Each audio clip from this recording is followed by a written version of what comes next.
में बताते हैं वो भी मंगलाचरण। तीन प्रकार के मंगलाचरण होते हैं। मंगलम त्रिविधम प्रोक्तम शास्त्रादीना मुखादिषु। शास्त्रों के मुख से सुना गया है मंगलाचरण तीन प्रकार के होते हैं।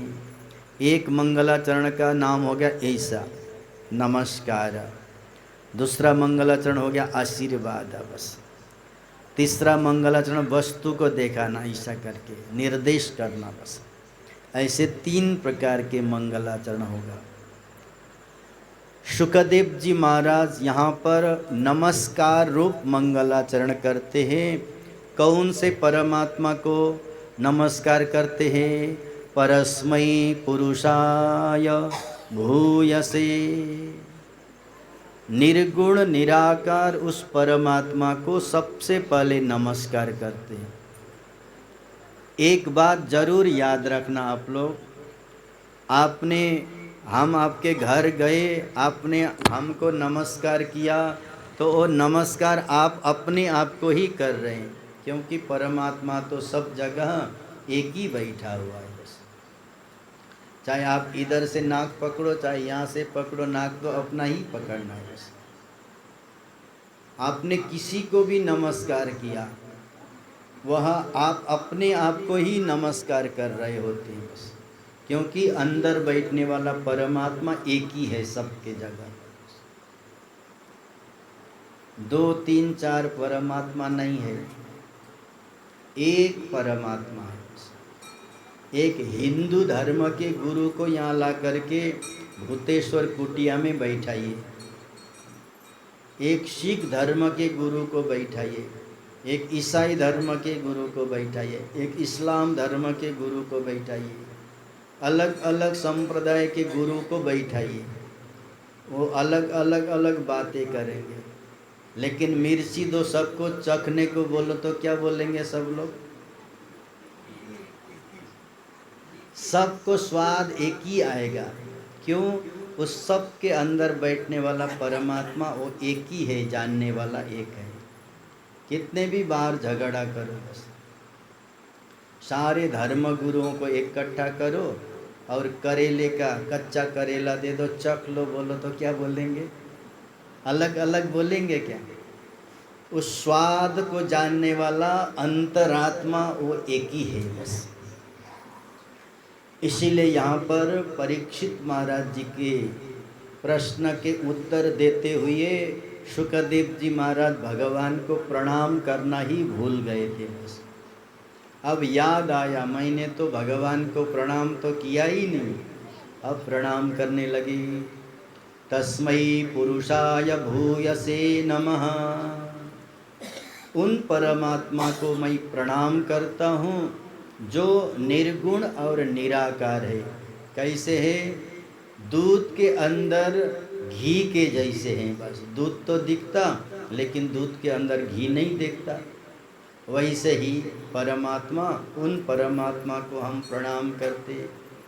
फूल तो दिखता, लेकिन फूल के अंदर सुगंध नहीं दिखता।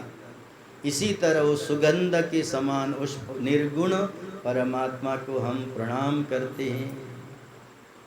पहले निर्गुण निराकार परमात्मा को प्रणाम किया, फिर कहते वही निर्गुण निराकार परमात्मा ही सृष्टि करने के लिए, पालन करने के लिए और संहार करने के लिए तीन रूप को धारण किए हैं। उन तीनों परमात्माओं को हम प्रणाम करते हैं। पहले आपने घी को प्रणाम कर लिया है ना, दूध के अंदर रहने वाले घी को प्रणाम कर लिया। दूध के अंदर रहने वाले घी को प्रणाम किया तो दूध को भी प्रणाम हो जाएगा? बस नहीं होगा, क्योंकि दूध में ही घी रहता है। सद्भाव स्थिति नील लीलया उद्भव स्थान लीलया। ऐसे परमात्मा का स्मरण किया। एक अंतरात्मा के रूप में रहने वाले परमात्मा, एक जगत को बनाने वाले, दूसरे पालन करने वाले, तीसरे संहार करने वाले उन परमात्मा को प्रणाम करते हैं। गृहीत शक्ति त्रितयाय देहिना। तीन रूप भगवान ने कैसे धारण किया? बोले त्रितयाय। सत्व गुण को लेकर के परमात्मा नारायण बन गए, रजोगुण को लेकर के परमात्मा ब्रह्मा जी बन गए, तमोगुण को लेकर के भगवान महाकालेश्वर बन गए। सत्वगुण, रजोगुण, तमोगुण को उपाधि बना करके वह एक परमात्मा अब तीन बन गए। बस आपके सामने ससुर जी भी हो, पति देव भी हो और पिताजी भी हो, है ना, कोई माता है, उनके सामने पति भी हो, पिता भी हो, ससुर भी हो, तो आपको क्या कहेंगे? पति देव आपको कहेंगे मेरी पत्नी है, पिता कहेंगे ये मेरी बेटी है, ससुर जी कहेंगे ये मेरी बहू है। आप कितने हो गए? एक हैं कि अनेक हैं? एक ही तो है, लेकिन एक होते हुए भी संबंध के कारण, सत्वगुण के संबंध से परमात्मा विष्णु बन गए, रजोगुण के संबंध से परमात्मा ब्रह्मा जी बन गए, तमोगुण के संबंध के कारण भगवान महाकाल बन गए। बस एक स्त्री पति के सामने पत्नी बनती, पिता के सामने बेटी बनती और ससुर के सामने बहू बनती। कितने पत्नी, कितने स्त्री है? एक ही है।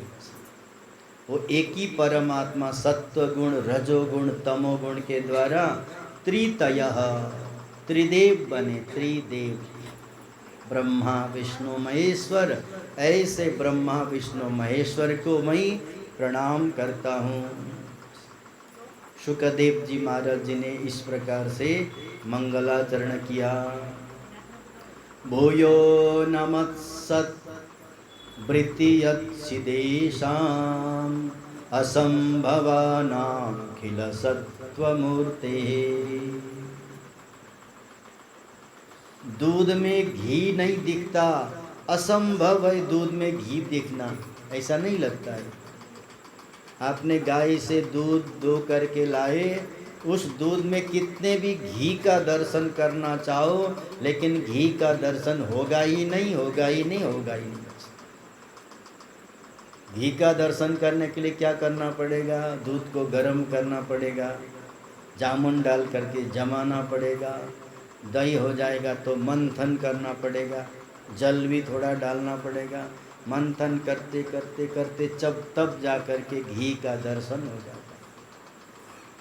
उसी तरह यहाँ पर भी कहते हैं वो त्रिगुण के मंथन करने से वो परमात्मा त्रितय हो गया।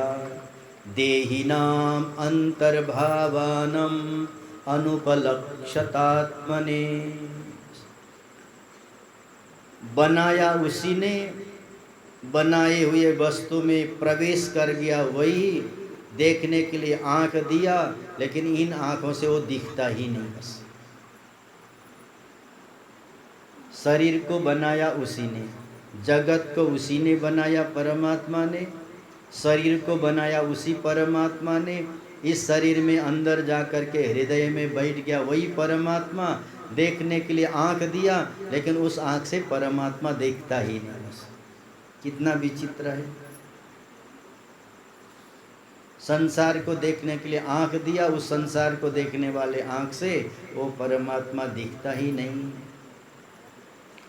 पुंसां पुनः परमहंस आश्रये व्यवस्थिताना अनुदृश्यता शुभे।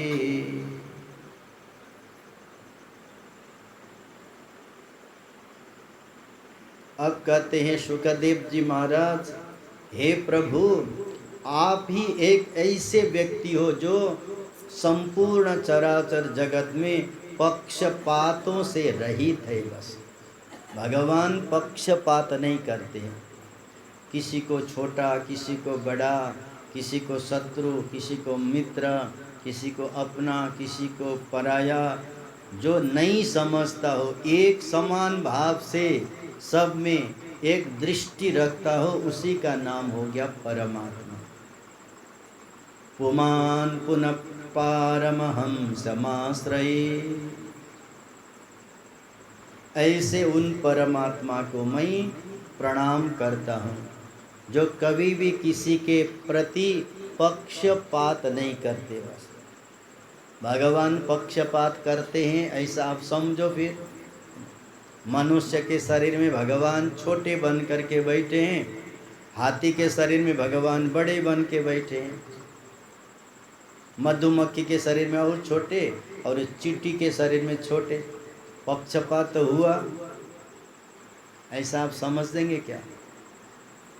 नहीं, भगवान ना तो छोटे हैं ना तो बड़े हैं,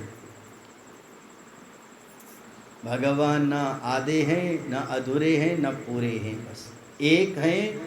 ऐसे एक सदा एक रूप रहने वाले परमात्मा को हम प्रणाम करते हैं। नमो नमस्ते स्ववृषाय सात्वतां विदूरकाष्ठाय मुहुर्कुयोगिनां। कुयोगी नाम अज्ञानियों के लिए भगवान दूर दूर दूर सबसे दूर लगते हैं, और विवेकी के लिए सात्वताम विदुराणाम, विद्वानों के लिए भगवान नज़दीक नज़दीक नज़दीक, इतने नज़दीक है हम भगवान को छू भी नहीं पाते, इतने नज़दीक भगवान। और कुयोगी नाम बोले दुष्ट बुद्धि वाले के लिए, बाह्य दृष्टि वालों के लिए भगवान सबसे दूर है, और आत्मदृष्टि वाले के लिए सबसे भगवान नज़दीक से भी नज़दीक हैं। निरस्त साम्यातिशयेन राधया स्वभावतां ब्रह्मणि रम्यते नरः। संसार से चित्त को हटा करके परमात्मा में चित्त को लगा करके रमण करते हैं, ऐसे उन रमण स्वरूप परमात्मा को हम प्रणाम करते हैं। रमण बिहारी भगवान को प्रणाम करते हैं। हमारा चित्त जा करके जहाँ पर रमण करने लगे, बस आनंदित होने लगे, ऐसे भगवान को प्रणाम करते हैं। यत्कीर्तनं यत्स्मरणं यदीक्षणं यद्वन्दनं यत्श्रवणं यदर्हणं लोकस्य सद्यो विदुनोति कल्मषं तस्मै सुभद्राश्रवसे नमो नमो नमः। परीक्षित महाराज जी अब भगवान को ऐसे याद करने लगे, यत् कीर्तनम, जो कीर्तन करने योग्य है, यत् स्मरणम, जो स्मरण करने योग्य है। कीर्तन करने से जन्म मृत्यु से जो तार सके, उस जन्म मृत्यु से तारने वाले उन परमात्मा को नमन करते हैं। यत् स्मरणम, जिनके स्मरण करने से हम भवबंधन से छूट करके मोक्ष पद को प्राप्त कर सके, ऐसे स्मरण करने योग्य परमात्मा को प्रणाम है। यदि क्षणम, जिनके ईक्षण करने से, दर्शन करने से हमारे समस्त भवबंधन छूट जाए, ऐसे परमात्मा को नमस्कार। यद वंदनम, वंदना करने से, उनको अभिवादन करने से हमारे भवबंधन छूट जाए, ऐसे परमात्मा को नमन करते हैं।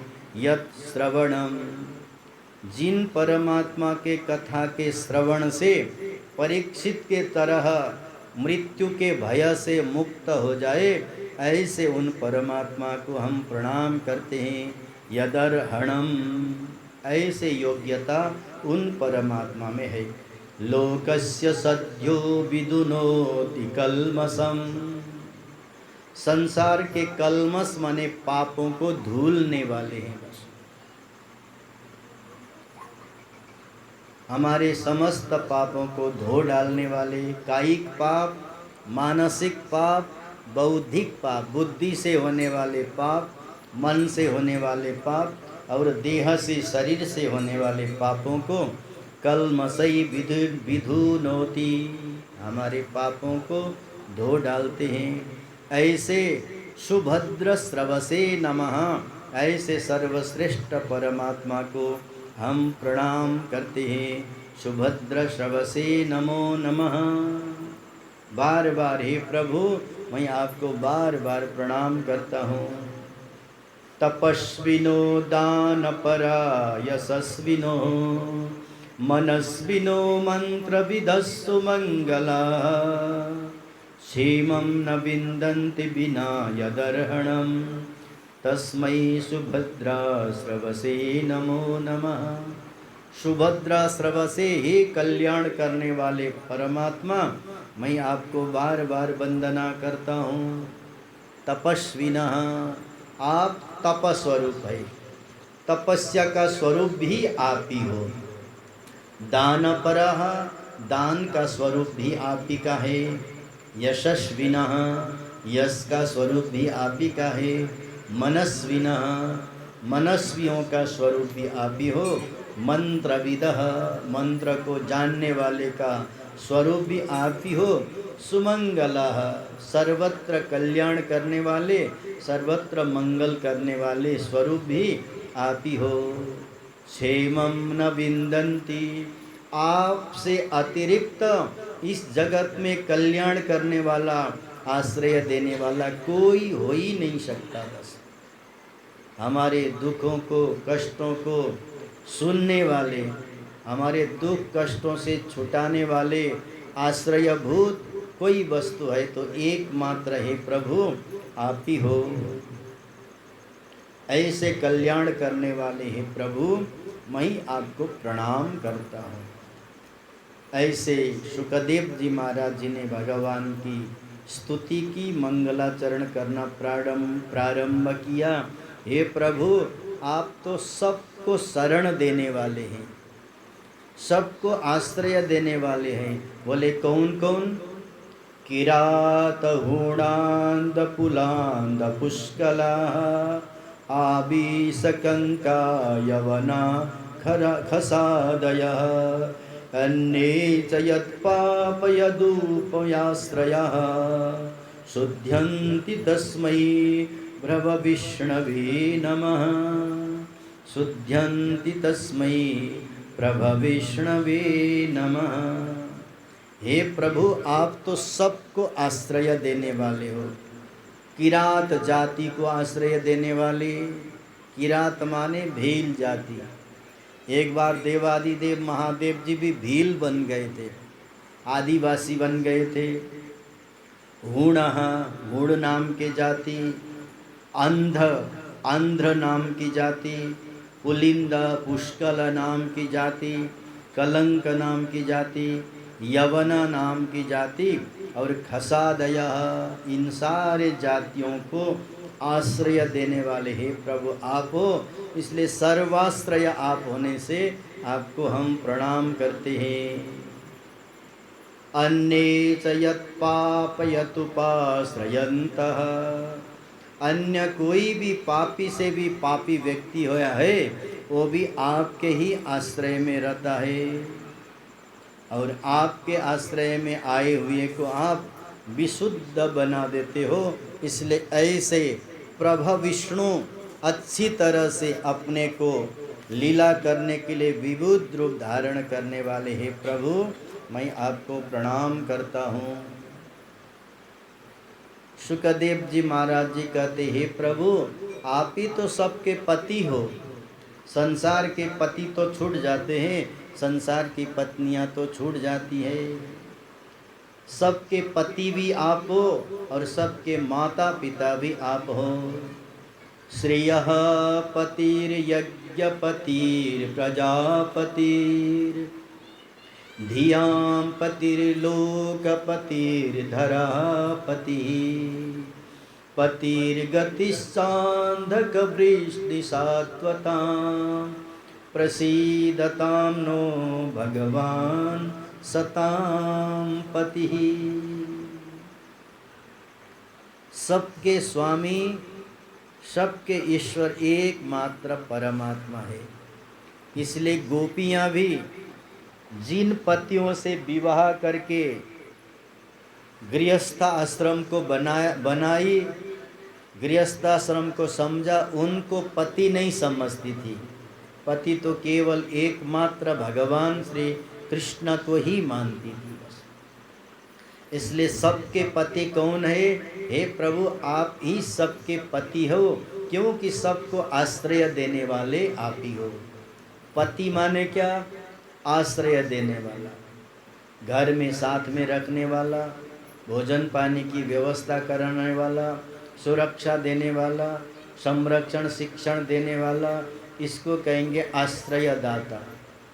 हे प्रभु, आश्रय दाता तो आप एकमात्र आप ही हो। श्रेयः पति, जन्म मृत्यु से मुक्त कराने वाले पति आप हो। इसलिए मैं आपको प्रणाम करता हूँ, क्योंकि आपको एक बार भी ठीक ठीक कोई प्रणाम करे तो उसके बदले में आप जन्म मृत्यु से मुक्ति दिला देते हो। बस कितना बार प्रणाम करना है? बोले एक बार भी हाथ जोड़ करके ठीक से भगवान को प्रणाम कर लिया, एक प्रणाम मात्र से भगवान आपके हमारे जन्म मृत्यु से मुक्त करा देने वाले, इतने दयालु हैं भगवान। कृष्ण प्रणामी न पुनर्भवाय, कृष्ण को प्रणाम करने वाले न पुनर्भवाय, फिर उसका जन्म होगा ही नहीं।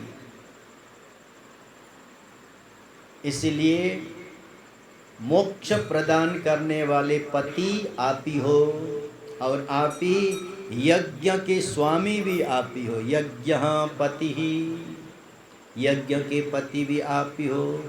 प्रजापति ही, समस्त प्रजाओं के पति स्वामी ईश्वर भी आप ही हो, इसलिए आपको प्रणाम करते हैं। लोकपति ही, 14 लोकों के, अतल वितल सुतल तरातल रसातल पातल भूर्भुवः स्वः म, ऐसे लोकों के पति भी हे प्रभु आप ही हो। धरा पति, पृथ्वी के पति विष्णु भी आप ही हो, इसलिए हे प्रभु हम आपको प्रणाम करते हैं। पतिर्गति, पति माने क्या? बोले सुंदर गति प्रदान करने वाला, मोक्ष गति प्रदान करने वाले, इसलिए हे प्रभु मैं आपको प्रणाम करता हूँ। अंधक वंश के भी आप पति हो, स्वामी हो, और वृष्णि नाम के वंश के भी आप पति हो, इसलिए मेरे प्रणाम करने से आप प्रसन्न हो जाइए। हम भगवान को प्रणाम क्यों करें? बोले भगवान को प्रसन्न करने के लिए। बस आपके एक नमस्कार करने मात्र से भगवान प्रसन्न हो जाते हैं। शुकदेव जी महाराज जी कहते यहाँ पर, मेरे प्रणाम से प्रसीदता में भगवान सताम पति। हे सज्जनों के पति परमात्मा, मेरे प्रणाम से आप प्रसन्न हो जाइए। बस भगवान की पूजा हम क्यों करें? बोले भगवान प्रसन्न हो जाए इसलिए। भगवान का नाम जप क्यों करें? बोले भगवान प्रसन्न हो जाए इसीलिए। बस भगवान प्रसन्न हो जाएंगे तो आप भी प्रसन्न हो जाओगे। इस प्रकार श्री शुकदेव जी महाराज जी भगवान को प्रणाम करते हैं। भूतैर्भविष्यम् इमा पुरो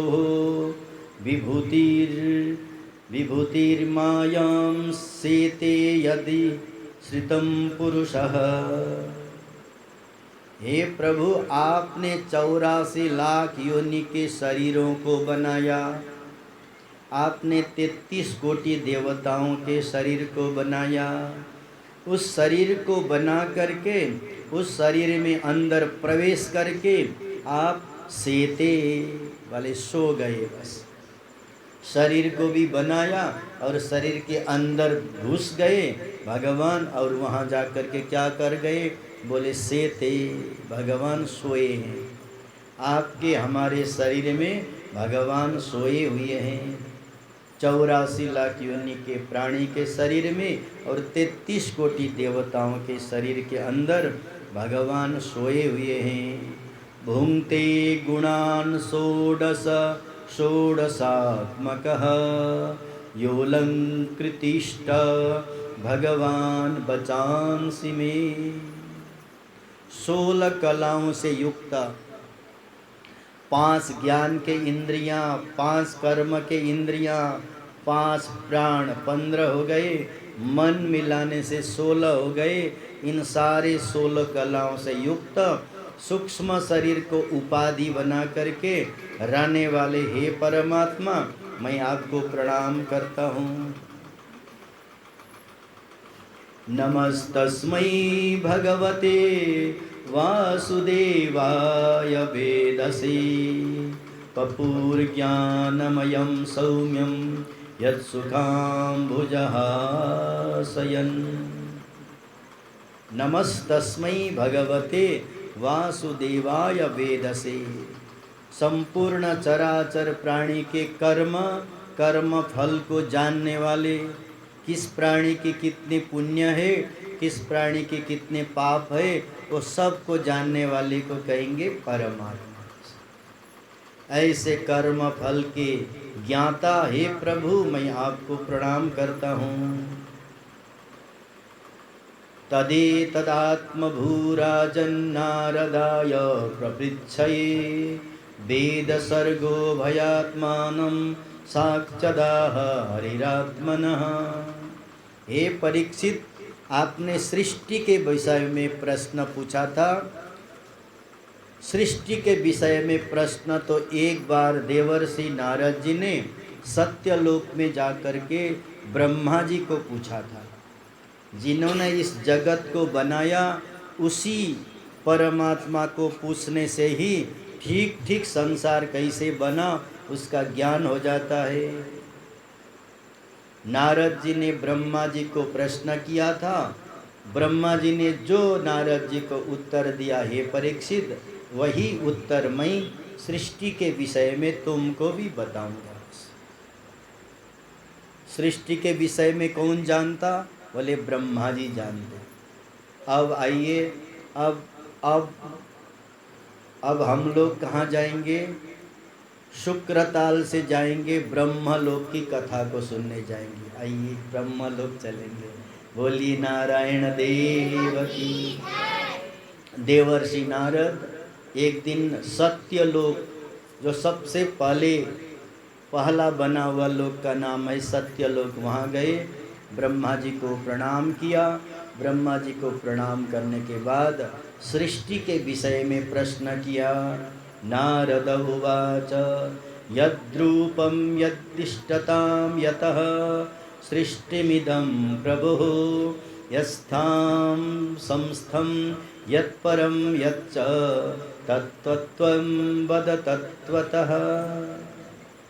देवर्षि नारद जी ने इस सृष्टि की रचना करने वाले प्रजापिता ब्रह्मा जी के पास में जाकर के प्रश्न किया। इदं सृष्टिम प्रभो यस्थानम यत्परम यच्च तत्त्वं वदः तत्त्वतः। सृष्टि कैसे बना, कौन कौन सी सामग्रियों से बना, किस प्रकार से बना और कहाँ पर बना? हे प्रभु, इसका आधार क्या है, बनाने का विज्ञान क्या है, सृष्टि में भूतों को कहाँ से लाया गया? इन सब प्रश्न का उत्तर देने की कृपा करिए। सर्वज्ञ सकलेशस्य एतन्मे पृच्छत सर्वम।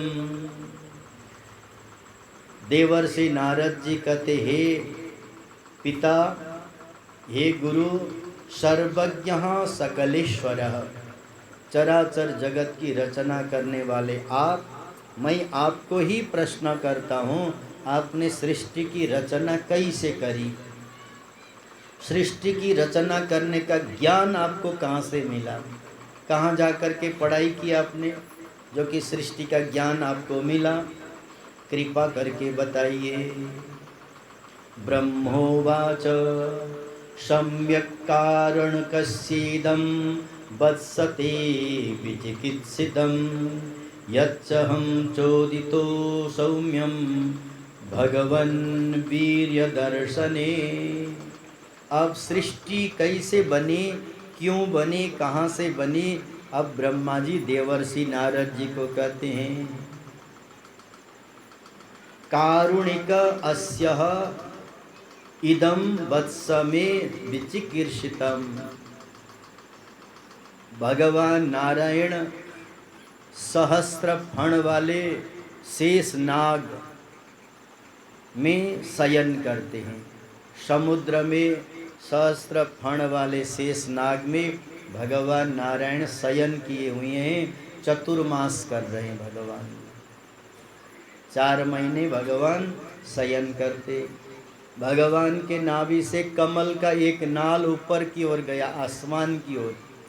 वहाँ जा कर के फूल खिल गया, कमल का फूल। उस कमल के फूल में ब्रह्मा जी आकर के बैठ गए। 1000 वर्ष तक तपस्या की। आँख खोल के देखा तो पानी ही पानी है, चारों ओर कोई नहीं दिखता। मेरे माता कौन है, खोज ढूंढने लगे तो माता ही नहीं मिली।